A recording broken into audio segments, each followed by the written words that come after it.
Thank you so much for joining us. As we've seen there, there's clearly anger over the Eastern government's response to that terrible flooding that we saw in the east of Libya. Many people blaming officials for the lack of urgency, but also for the fact that what they see as them not maintaining key infrastructure, such as those two dams that burst in those storms. How would you describe the state of the Eastern government right now?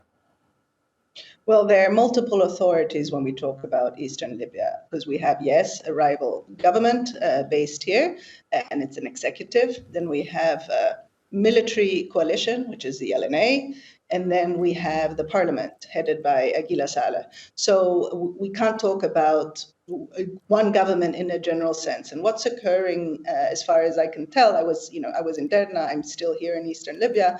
As far as I can tell, there's sort of a power struggle also between these different entities over who leads, who's supposed to call the shots on the ground. Logistically, it's the military that organize and cordon off the area for the rescue, and they are the one escorting rescue teams and so on.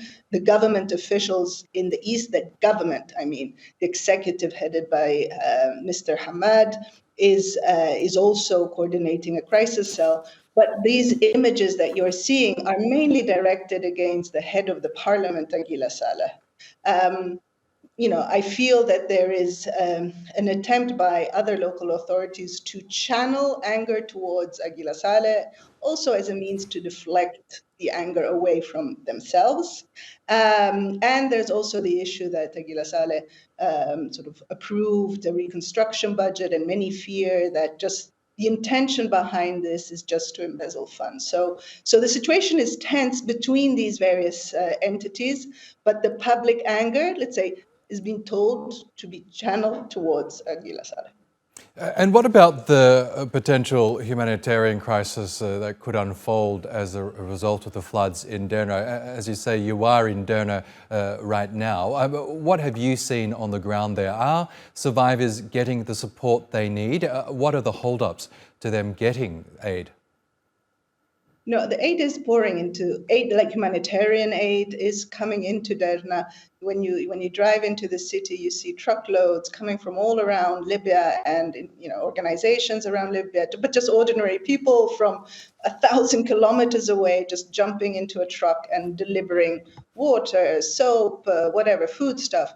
So this type of aid is coming. It's coming into the town. There's sort of, as far as I could tell, there's an entry point at the entrance of the city. There's a point where this aid is left. The distribution locally, I hear residents sort of complaining. Some people get more, some people get less, but nobody's left completely in the dry. The international aid is pouring in without any problem. We saw the ICRC delivering aid. We saw several countries coming in with rescue teams. So on the ground, what you see inside this ground zero of devastation are foreign rescue teams and many Libyan rescue teams still trying to pull out not so much survivors anymore, even though occasionally that does happen, but simply pulling out corpses from the ground zero, but also from under the sea. Because remember, many people just got washed away inside their houses,